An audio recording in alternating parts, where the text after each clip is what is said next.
Situation discuss करते हैं। इसमें क्या है कि स्ट्रिंग है, ये स्ट्रिंग एक पुली के ऊपर से पास, पुली के नीचे से पास करती हुई और इस पुली के ऊपर से पास करती हुई एक ब्लॉक से कनेक्टेड है, मास m2 है, ठीक है। और दूसरी इस पुली के सेंटर से स्ट्रिंग कनेक्टेड है, इस मास इसका m1 है, ठीक है। तो अगर मान लिया ये m2 नीचे की तरफ मूव कर रहा है किसी वेलोसिटी v2 से, तो ये डेफिनेटली जो m1 है वो ऊपर की तरफ मूव कर रहा होगा किसी और वेलोसिटी v1 से। और v1 और v2 में हमें क्या फाइंड करना है, रिलेशनशिप फाइंड करनी है। तो एक तरीका तो वही है कि हम ये स्ट्रिंग्स जो हैं इनकी लेंथ को माने, मान ली ये लेंथ इसको L1 कह देते हैं, इस लेंथ को L2 कह देते हैं और इस लेंथ को L3 कह देते हैं। एक ही स्ट्रिंग है, 3 पार्ट्स हैं उसके, 3 पार्ट हैं उसके, और L1 plus L2 plus L3 का जो सम होगा वो कांस्टेंट होगा, और फिर उसको डिफरेंशिएट करें और फिर सारी वैल्यूज पुट करें। तो हम पहले वैसा करके देख लेते हैं, ठीक। तो एक तरीका ये हो सकता है कि अगर ये लेंथ आपकी L1 है, ये वाली लेंथ आपकी L2 है और ये लेंथ आपकी L3 है, तो टोटल स्ट्रिंग की लेंथ क्या होगी, तो वो होगी L1 plus L2 plus L3, ये टोटल स्ट्रिंग की लेंथ होगी।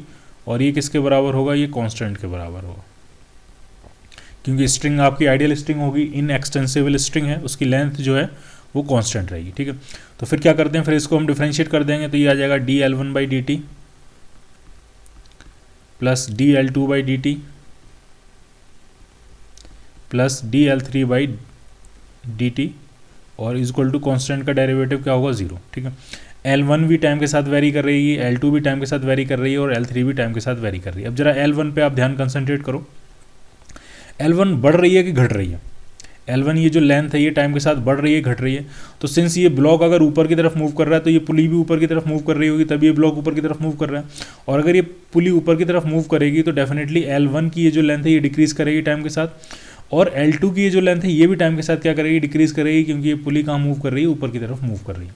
और सिर्फ ये L3 की ये जो लेंथ है ये टाइम के साथ इंक्रीज करेगी, ठीक है। पुली कितनी स्पीड से ऊपर की तरफ मूव कर रही है, तो ब्लॉक कितनी स्पीड से ऊपर की तरफ मूव कर रहा है, v1 से।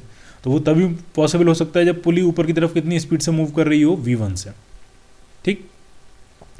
यानी L1 dL1/dt जो होगा वो आपका -v1 के बराबर होगा, क्योंकि v1 के रेट से L1 क्या कर रहा है, डिक्रीज कर रहा है। तो dL1/dt हो गया -v1 प्लस, इसी तरह से अगर आप L2 को देखो तो ये वाला एंड तो L2 का फिक्स है, क्योंकि ये वाली पुली फिक्स है, ये पुली कहीं मूव नहीं कर रही है, ठीक। लेकिन ये वाला एंड ऊपर की तरफ मूव कर रहा है, पुली ऊपर की तरफ कितनी स्पीड से मूव कर रही है, v1 से। तो dL2/dt भी कितना हो जाएगा, -v1 के बराबर। अब जरा L3 पे आते हैं। L3 का ये वाला एंड तो फिक्स है, लेकिन ये वाला एंड नीचे की तरफ मूव कर रहा है, कितनी स्पीड से मूव कर रहा है, v2 से। तो dL3/dt जो होगा वो +v2 के बराबर होगा, इक्वल टू 0। तो यहां से क्या रिलेशनशिप आ गई आपकी, v2 equal to twice v1। Clear, ठीक है। अब दूसरा तरीका क्या हो सकता है वो आप देखो। दूसरा तरीका ये है कि यही रिलेशनशिप हम कॉमन सेंस लगा के फाइंड कर सकते हैं, ठीक है। देखो ये पुली, ये जो ब्लॉक है ऊपर मूव कर रहा है, पुली ऊपर मूव कर रही है, तो यहाँ से जो स्ट्रिंग है वो रिलीज हो रही है, और ये ब्लॉक नीचे मूव कर रहा है तो यहाँ पे स्ट्रिंग क्या हो रही है, कंज्यूम हो रही है, ठीक। टोटल स्ट्रिंग की लेंथ फिक्स है, इसका मतलब जिस रेट से स्ट्रिंग कहीं कंज्यूम हो रही होगी उसी रेट से कहीं ना कहीं स्ट्रिंग क्या हो रही होगी, रिलीज हो रही होगी, ठीक।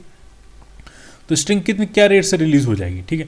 तो ये पुली जो है वो कितनी स्पीड से मूव कर रही है, ऊपर की तरफ v1 से। तो 1 सेकंड में अगर हम देखें, 1 सेकंड का अगर हम टाइम इंटरवल देखें तो 1 सेकंड में ये पुली कितना ऊपर मूव कर जाएगी, v1।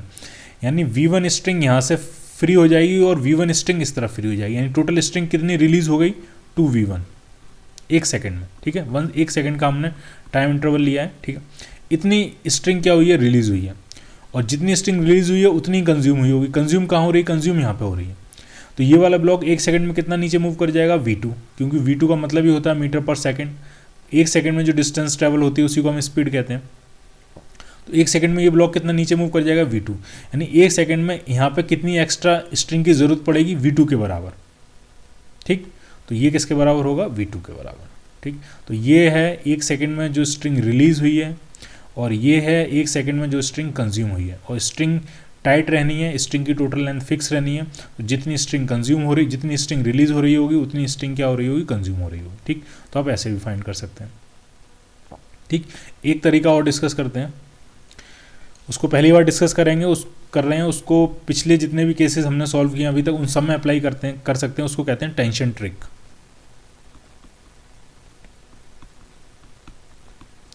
ठीक। जब पुली ब्लॉक सिस्टम होता है, ढंग से समझना है आपको थोड़ा सा इसका कंसेप्ट, जो पुली ब्लॉक सिस्टम होता है उसमें टेंशन जो होता है वो इंटरनल फोर्स होता है, ठीक। यहाँ पे टेंशन लग रहा होगा टी, यहाँ पे टेंशन लग रहा होगा टी, यहाँ पे टेंशन लग रहा होगा टी, ये टेंशन टी होगा, यहाँ पे टेंशन टी होगा, यहाँ पे टेंशन टी होगा, यहाँ पे टेंशन कितना होगा, ये 2t होगा, ये टेंशन कितना होगा, ये 2 टाइम्स टी होगा, ठीक है। तो टेंशन जो होता है वो इंटरनल फोर्स होता है। टेंशन का वर्क डन जो होता है पूरे सिस्टम पे, नेट वर्क डन होता है वो जीरो होता है। कहीं टेंशन पॉजिटिव वर्क करता है तो कहीं ना कहीं नेगेटिव वर्क करता है। टोटल वर्क डन टेंशन का हमेशा क्या होता है, जीरो, ठीक है। तो टेंशन का वर्क डन क्या होगा, तो टी डॉट डिस्प्लेसमेंट, जो भी डिस्प्लेसमेंट होगा, और सभी टोटल वर्क डन फाइंड करना है तो उसका हम समेशन कर देंगे, और ये जो वर्क डन होता है ये क्या होना चाहिए, ये जीरो होना चाहिए, ठीक। अब हम इसको, इस पिक्चर को दोबारा से बना के और इस कैसे टेंशन ट्रिक अप्लाई करते हैं वो देखेंगे, ठीक। तो ये डायग्राम फिर से बनाया है और मैंने मान लिया ये नीचे की तरफ मूव कर रहा है और ये वाला ब्लॉक ऊपर की तरफ मूव कर रहा है। बहुत सिंपल है टेंशन ट्रिक, एक बार आप समझ जाओगे। ये नीचे कितना मूव किया, मान लिया अगर ये नीचे x2 मूव कर रहा है डिस्टेंस, और जितनी देर में ये x2 नीचे मूव किया उतनी देर में इसने ऊपर कुछ मूव किया होगा, मान लिया x1 मूव किया, क्योंकि जो रिलेशनशिप x1 और x2 में होगी वही रिलेशनशिप v1 और v2 में होगी, वही रिलेशनशिप a1 और a2 में होगी। क्योंकि डिस्प्लेसमेंट्स को अगर हम डिफरेंशिएट करेंगे तो वेलोसिटीज़ मिलती हैं, वेलोसिटीज़ को डिफरेंशिएट करेंगे तो एक्सेलरेशन मिलते हैं, ठीक है। तो अगर हमने डिस्प्लेसमेंट्स में रिलेशनशिप फाइंड कर ली है तो वही रिलेशनशिप वेलोसिटीज़ में होगी इनके, और वही रिलेशनशिप m1 और m2 के एक्सेलरेशन में होगी, ठीक। तो जितनी देर में m2 ने कितना नीचे शिफ्ट किया, x2 शिफ्ट किया, उतनी देर में m1 ने ऊपर कितना शिफ्ट किया, x1 शिफ्ट किया, ठीक है। तो जरा टेंशन डिस्ट्रीब्यूट करते हैं। मान लिया इस स्ट्रिंग में टेंशन t है तो यहाँ पे टेंशन t होगा।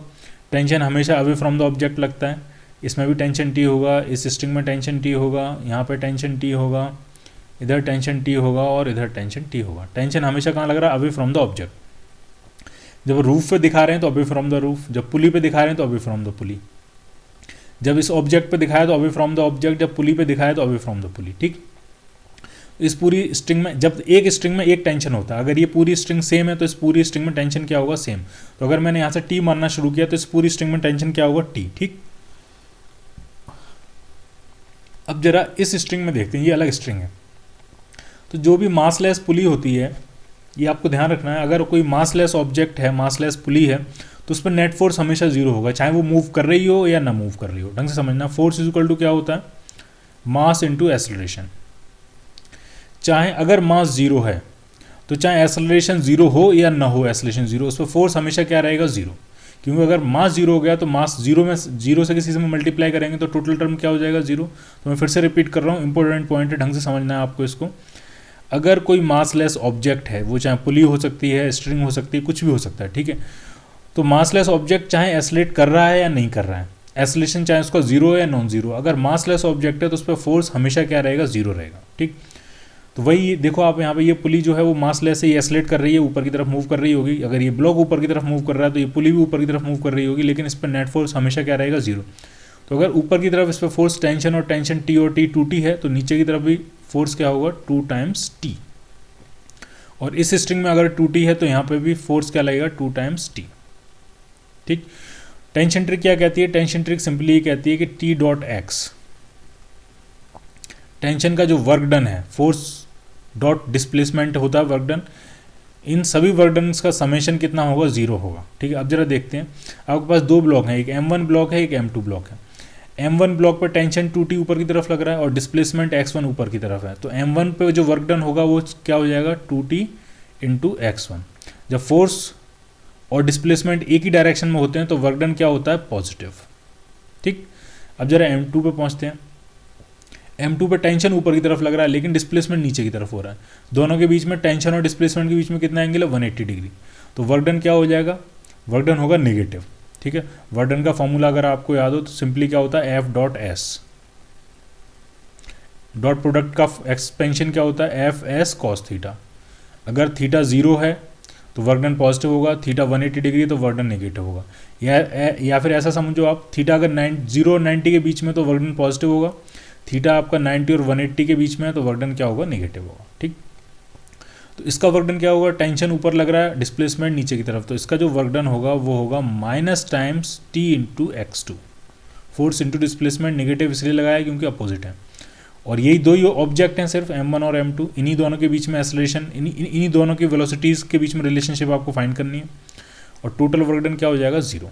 ठीक, तो यहाँ से t और t कॉमन लेके अगर 0 में भेज दें तो 2x1 जो है वो किसके बराबर आ रहा है, x2 के बराबर आ रहा है। इसको डिफ्रेंशिएट कर देंगे तो 2v1 जो है वो किसके बराबर होगा, v2 के बराबर। अगर ये नीचे डिस्प्लेसमेंट x2 है तो इसकी वेलोसिटी नीचे की तरफ क्या होगी, v2। ये डिस्प्लेसमेंट x1 इस तरफ ऊपर की तरफ है तो इस डायरेक्शन में जो वेलोसिटी होगी वो क्या होगी, v1।